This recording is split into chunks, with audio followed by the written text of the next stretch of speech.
Bonjour, bienvenue au podcast du bruit à mes oreilles. C'est ici Alex, votre co-animateur avec... Jack, l'autre co-animateur. Comment ça va, Alex? Ça va super bien, toi, mon Jack? Ben oui, ça va bien. Passez une belle semaine? Oui, toujours. Ouais. Toujours. Bon, parle-moi de ça. On est réunis aujourd'hui pour parler de Simple Plan. Ouais, l'album Take It One for the Team. Oui, exactement. Exactement ça. L'album qui était supposé être punk. Il l'est pas pantoute. Ah, il est un peu. Ah, c'est mieux que l'autre d'avant. C'est du très bon marimé. Bon, on fait une petite vidéo de Simple Plan. Simple Plan, c'est un groupe pop-punk du Canada, de la région de Montréal. De Laval. Bon, c'est pas cool. Non, c'est important, là. C'est important. Pas grand-chose à Laval, mais il y a Simple Plan. Ouais. Puis, c'est fondé des membres de Pierre Bouvier, Sébastien Lefebvre, Jeff Stinko, David Desrosiers, puis Chuck Como. D'accord. Si vous ne le savez pas. Simple Plan, ils ont quelques albums. Le premier album il est sorti en 2002 avec No Pads, No Helmet, Just Balls. Et après ça, ils ont suivi en 2004 avec Still Not Getting Any. Après ça, il y a eu l'album Simple Plan en 2008. Et après ça, on a eu Get Your Art On en 2011. Et en 2016, ils ont sorti leur dernier album Taking One for the Team. C'est celui-là qu'on parle aujourd'hui. Moi, j'ai bien aimé l'album. Tu veux que je parle de la pochette? Pour être franchement, ouais, tu peux aller avec la pochette. J'ai quand même trouvé que c'était une belle pochette. Ben oui, c'est une photo du band dans une genre de chambre de football. Semi-habillé, sauf le chanteur qui est en bobette, qui shake une bouteille de champagne avec un trophée. Là. C'est une gang qui a l'air d'avoir du fun tout ensemble. Ouais. Je trouve que ça donne bien l'opinion de... Ben, l'opinion. Pas l'opinion, mais le ton de l'album. Le ton de l'album, oui, ça a l'air d'être un gros party. Je trouve que la plupart des chansons, ça bouge pas mal. Ouais, c'est vrai que c'est assez joyeux comme album, là, disons. C'est un album de party un peu, là. Fait qu'on va aller un peu avec le son de l'album. J'ai trouvé qu'ils sont revenus un peu plus comme le premier album. Avec cet album-là. Certaines tunes, là. Ouais, pas toutes les tunes, là. Pas toutes, mais je trouve qu'il y en a plus qu'il y en a déjà eu. Mais tu sais, c'est très...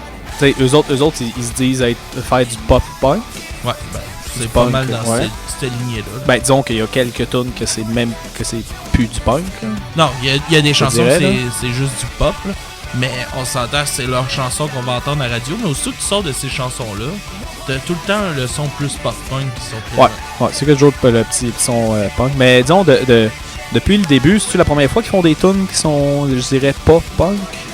Ils sont juste pop? Non, ils ont déjà fait ça dans les autres albums d'avant? Ouais, okay. Qui... Parce que moi, t'avouer que je connais... Ben, tu le sais, là, je suis pas un grand fan de Simple Plan. Non. Moi non plus, je suis pas... J'écoutais peut-être leur premier album, là, dans le temps de Musique Plus. Je parle tout le temps de Musique Plus. Souvent, le feu Musique Plus. Parce que là, ouais, ça, ils ont comme, je dirais, pris une petite vague un petit peu plus pop. Ouais. Pour celle-là. Puis comme que tu m'as dit avant le podcast, ils ont enregistré un clip au New City Gas. Ah oui, de cet album-là, la chanson Boom. C'est ta nouvelle place préférée, de toute façon, New City Gas. Une fois, j'étais traumatisé. Ouais. T'as été plus qu'une fois. Tu t'as essayé de me convaincre dialecte. Hey, arrête. C'est vrai. Je t'ai pas convaincu. Je t'ai pas demandé de venir là. Oui. J'étais amené de force, je t'aurais pas amené. Nous, t'aurais jamais passé.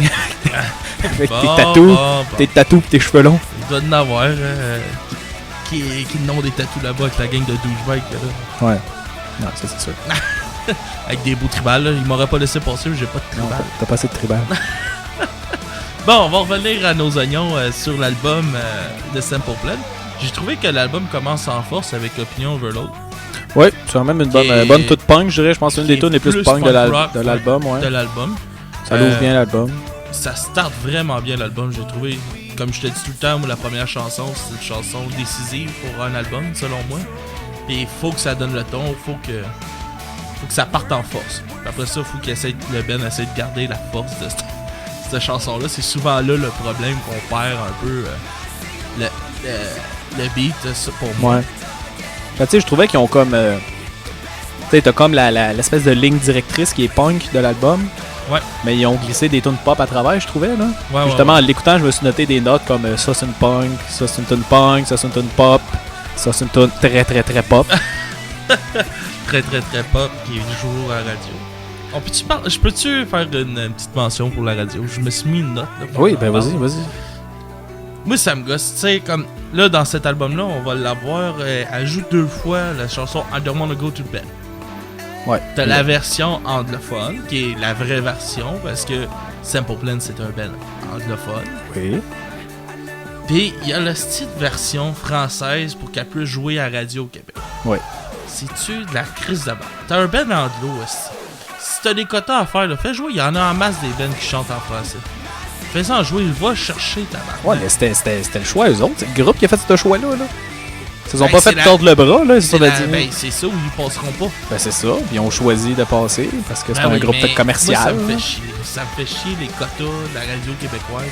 Je suis content qu'on soit un podcast, on avait obligé de faire ça. Mais vraiment, ça me fait chier. Je trouve que c'est. Il y a assez de place, il y a assez de bennes franco, vraiment franco. Ouais. Que tu peux piger dans ce bassin-là. Il y en a des milliers des bennes franco au Québec. Oui, mais qu'est-ce qui est populaire, je dirais, à la radio? Normalement, c'est plus des affaires anglophones américains. Ben oui, mais si t'as des quotas à faire, fais-les avec tes bennes. Ben, je trouve pas que c'est une mauvaise chose. Là. Ça force les radios pop à passer des les radios commerciales, comme C'est quoi et Énergie, à passer des groupes francophones. C'est pas mauvais. Ils font faire des tunes à moitié français. Ben non, ils font passer plein de groupes francophones aussi. Oui, je sais qu'il y a plein de groupes francophones, mais les bands anglo, si laissez-les jouer leur tune anglo, forcez-les pas à faire des versions françaises, leur crise de tune. En tout cas, c'était ma montée de lait de la show. J'en ai une, là, mais pas eu durant mon Serge, ok? C'est vrai. Fait que ouais, c'est ça. Fait que avec Opinion Overload, comme qu'on disait, l'album part bien. Ça rentre en force. Après ça s'en va avec la chanson un petit peu plus pop, boom. Ouais. Qui est, comme qu'on disait, l'album qui a été enregistré au New City Gas. C'est une chanson qui m'a laissé un peu plus indifférent. Ben en fait, toutes les chansons, je trouve que c'était assez jeune, là, comme texte, comme son. Tu sais, c'était comme la musique d'ado, là, je trouvais. Leur public cible est pas mal dans l'âge de... On pourrait dire entre 14 puis début vingtaine, mettons. Ah, moi j'aurais dit entre 8 et 16. Non, moi j'aurais plus adolescence, vraiment, début vingtaine, jeune adulte. Ouais. Je pense que c'est plus là leur public cible. C'est drôle parce que moi je suis allé les voir en show sans le bel. Ça fait-tu longtemps? C'est cet album-là ou... L'autre... non, c'est cet album-là, non, ça fait 4 ans. Ça doit faire 4 ans. Puis pour vrai, j'ai été étonné, man. C'est encore punk? Le band a encore l'essence punk en eux. Ouais. M'amener, ils ont joué des vieilles tunes pour, ils ont dit, du premier album, ils ont dit on va jouer des tunes pour ceux-là qui les tripeux du Vans Warped Tour, puis tout ça, puis on aimerait savoir un trash, puis tout. Y a-tu un trash? Il y a eu un trash, le seul problème c'est que moi je me suis avancé pour y aller, puis j'ai fait comme, oh, j'irai pas là-dedans, c'est tous des enfants. Ben, c'est quelque chose qui était pratique, là, je vois que j'étais sur le parterre, puis quelque chose de pratique, j'ai bien vu le show. Ah, parce pas que... une tête plus grande que moi. Ça, c'est des 16 à 20 ans, c'est ça? Hein? Ça, c'est des... Non, 14-20 ans, t'as dit. Ouais. Des 14-20 ans, ça? Ouais. Oh, ouais. Hey, c'est beaucoup de filles, hein? Beaucoup de filles. Ouais, ça doit, ouais. Beaucoup de filles, puis en tout cas. Ben, pour vrai, le band, il donne vraiment des bons shows. Je le conseille pour vrai d'aller les voir. Le show est le fun, j'ai vraiment eu du fun, puis ils jouent beaucoup de vieilles tunes. Ah ouais, ça c'est fun. Tu sais, tu vois qu'ils. Et puis pas les vieilles tunes calmes.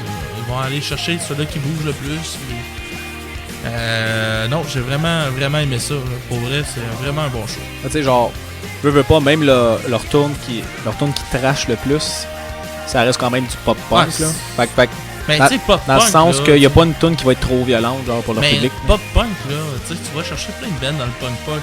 Newfound Glory, c'est pop-punk.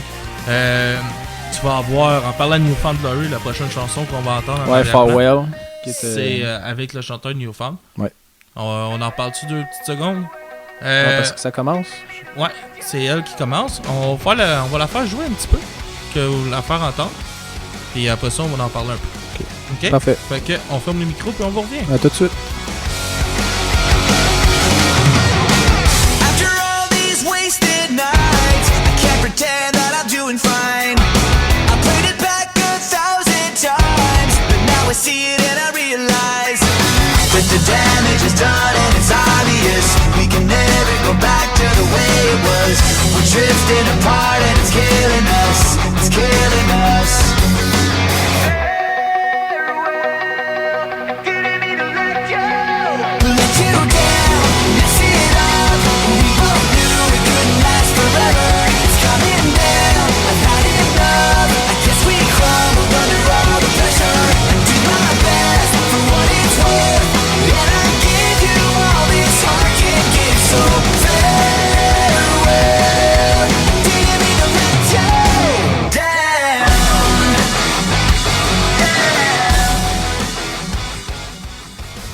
Bon, on est de retour. Là, la partie qu'on entend en ce moment, c'est le chanteur de New Found Glory qui embarque. Ouais. Je trouve que c'était une bonne idée, ce duo-là. Mais il n'y a pas vraiment de différence. Non, c'est ça. Ouais, c'est dur à reconnaître la voix. Parce que les premières écoutes, j'avais pas vu. Je savais que. J'avais pas vu que c'était un duo. Je savais pas que c'était avec le chanteur de New Found Glory. Mais. J'ai vraiment eu, tu sais, première écoute, j'ai pas checké le nom de chanson, puis ça y va, puis j'ai jamais remarqué que c'est un duo. Ils ont quasiment la même voix. Mais, ouais, fait que je veux juste revenir aussi sur le pop-punk, on parlait juste avant de la chanson. Tu sais, des bands pop-punk, il y a New Found Glory, Blink 182, All Time Low, tu sais, c'est toutes des bands qui rentrent dans le même genre. Là. Ouais. Tu sais, je suis désolé, là, mais c'est pas vrai que Blink, c'est vraiment différent. Ben, je écoute, dirais le vieux Blink, non. Parce que Simple Plan, c'est pas juste pop, c'est commercial aussi. Blink aussi, c'est commercial. Ben, à un certain point, oui. Albums, Là. Les derniers albums de Blink, là. Ben, mettons le dernier, absolument. Ah ouais, ils ont des tunes qui vont brasser plus, comme Simple Plan, ils ont des tunes qui brassent plus dans celle-là. Mais il va y avoir des chansons qui ont un peu plus d'électro quasiment dedans. J'ai pas d'exemple qui me vient en tête de même, là, mais je sais qu'il y a des tunes que c'est vraiment pas venu me rejoindre, comme dans cet album-là de Simple Plan. Ouais. Mais bon, en tout cas, c'est tenu un exemple que, tu sais, tu vas avoir un show de pop-punk, c'est sûr que tu vas avoir une belle ambiance, ça va être le fun. Pis, ouais, c'est ça, pis ça s'écoute super bien aussi. C'est ça, tu sais, c'est joyeux, puis... Je pouvais mettre ça, moi, à la job, je transporte les gars, je pouvais le faire jouer. Pis tu sais, j'aurais pas de plainte là, parce que c'est un peu plus punk là, ou quoi de même. Non. Tu sais, c'est vraiment pour tout le monde. Ils font de la musique pour tout le monde. Pis... Ouais, c'est là, vrai. On entend la première chanson vraiment pop de l'album. C'est Singing in the Rain? Yes. Ça, on s'entend. On dirait à la limite qu'ils ont essayé de faire un peu de ska. Non, tu ne parles pas de ska là-dedans. Non. Là, mais écoute le petit beat de guitare en arrière. Moi, je trouve que ça ressemble à du je viens d'oublier son nom. Ah non. En tout cas, je trouve que... Je trouve vraiment que cette chanson-là, là, elle pète vraiment le beat de l'album. Là. Tu parles d'une chanson très pop-punk. Ouais. Tu sais, chanson punk, t'as Singing in the Rain, t'as I Don't Want to Go to Bed. Les deux versions. Punk, non, pop. Non, ça pop. Pis t'as Kiss Me Like Nobody's Watching, que c'est comme... ça, c'est les petites filles de 13 ans là, qui triplent là-dessus. Ouais. Tu sais, c'est comme les trois tunes qu'il n'y a aucun punk dedans. Là. Ah ouais. C'est juste du gros pop. J'ai trouvé que c'est une drôle de place pour la mettre, la chanson, parce que t'avais, c'est ça, comme que je disais, t'as Farewell, qui est vraiment une chanson très pop-punk. Après ça, t'as cette chanson-là. Puis ça, c'est Everything Sucks, qui est plus punk, plus pop-punk, encore plus punk rock que pop-punk, selon moi. Ouais. Pis entre ces deux-là, t'as cette chanson-là. Ouais, mais tu veux mettre ça où? Je sais pas. T'as ça en fin, en bonus. Mais non, c'est comme... C'est la toune, pourquoi le monde achète le CD, là. Mais non, la toune, ça Don't Want to Go to Bed, là. Ouais. Ça a été celle-là qui a été vraiment la plus commercialisée, là, je te dirais, là. Et c'est la chanson au Québec qui a été la plus commercialisée, puis la version française est née bonus. Ouais, c'est vrai. Fait que si on continue là après ça, on va voir Everything Sucks qui va jouer, qui est un son plus pop punk, comme on disait. Après ça, Don't Wanna Go to Bed, qui est la chanson la plus pop de l'album.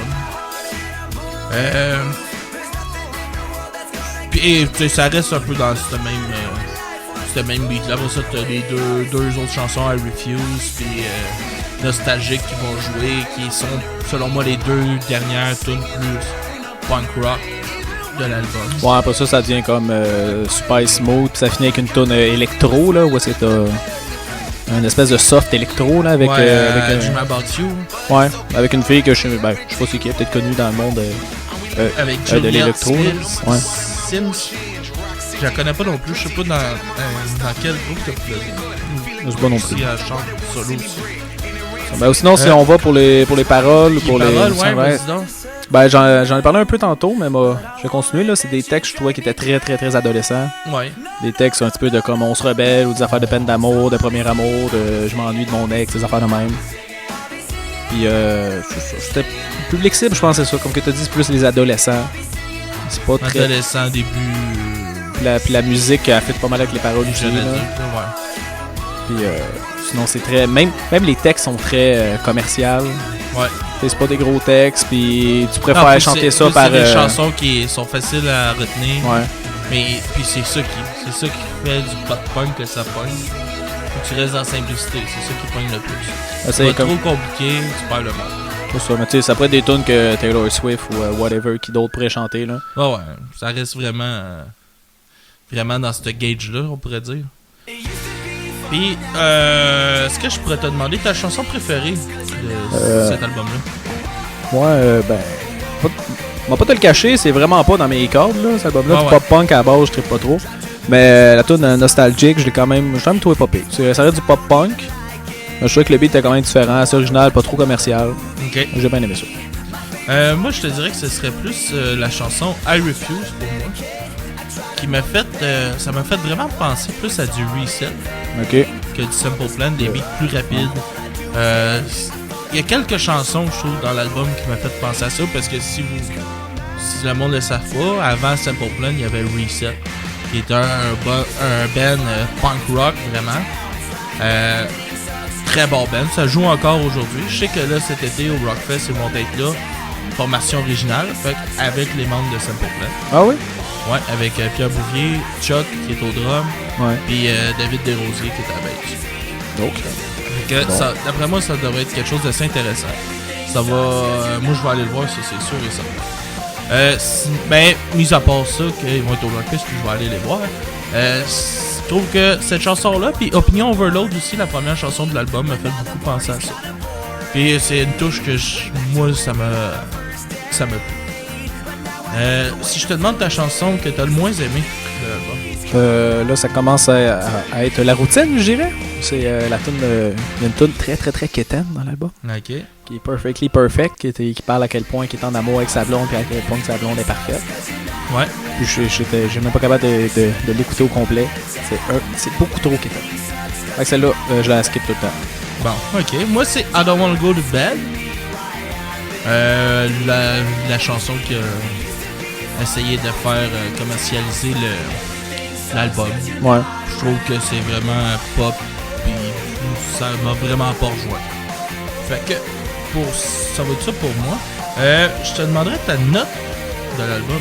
Moi, j'ai mis un beau 5 sur 10. 5 sur 10. Fait que je le trouve quand même sévère. Tu me trouves sévère? Quand même. Mais je te dis, c'est vraiment pas dans mes cordes du pop-punk. J'ai jamais aimé ça. Je pense que tu le sais. Je pense que j'ai jamais caché. Fait que du pop-punk avec des tunes commerciales à travers, non. Tu le perds. Moi, j'ai mis un 7 sur 10. Ok. C'est quelque chose que je trouve qui s'écoute très bien. C'est facile d'écoute. Il y a quelques chansons, comme je disais, qui m'ont fait penser, qui m'ont rappelé des beaux souvenirs de Reset, tout ça. Puis, je trouve que c'est un album pour ceux-là qui se lancent dans le pop-punk, c'est un bon tremplin pour ça. Ouais, pour quelqu'un de 14 ans là, qui commence à peut-être aimer le punk. Ben, tu sais, on a commencé avec ça. Tu sais, ben, la plupart de notre génération ont commencé avec cette band-là. Tu sais, on était sur le bord, tu sais, on était encore au primaire quand ça a commencé. En 2002, tu sais, primaire, on a 10 ans. Ça commence. Tu sais, veux pas, ils ont joué un rôle dans le style qu'on écoute aujourd'hui, selon moi. Là, ils ont beaucoup popularisé ce genre-là. C'est un tremplin vers Sum 41, d'autres bands qui vont plus punk rock. Fait qu'on va se laisser pour ça cette semaine. On se laisse avec nos 2 chansons préférées. Moi, on va commencer avec I Refuse. Suivi de Nostalgic. Fait qu'on vous reparle la semaine prochaine. On vous revient avec l'album de Planet Smashers la semaine prochaine. Oui. C'est quoi le titre de l'album déjà? Mixed Messages. Fait que on se voit la semaine prochaine pour ça tout le monde. Allez liker notre page Facebook, envoyez-nous des messages, des commentaires si vous voulez nous faire une demande spéciale. On a eu une demande spéciale la semaine passée du dernier album d'August Burns Red. Fait qu'il va falloir qu'on fasse ça aussi. Un de nos chums, il a dit qu'il veut m'entendre chialer sur des bouts plus space que August ont rajouté à ça dans leur tune. Fait que ça va me faire plaisir de te faire ça, mon skid. Et vous pouvez avoir tous nos épisodes sur iTunes, Google Play, Podcast Addict, RZO. Puis on est hébergé par Balado Québec. Fait que laissez-nous un petit 5 étoiles sur iTunes, ça nous fait monter dans le ranking, puis on est plus visible. Fait que on se parle la semaine prochaine, tout le monde. Bye, bonne semaine.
even exist and find a way to be without you. Cause I miss you and I hate feeling like this. It's making me sick. Feeling nostalgic, maybe so.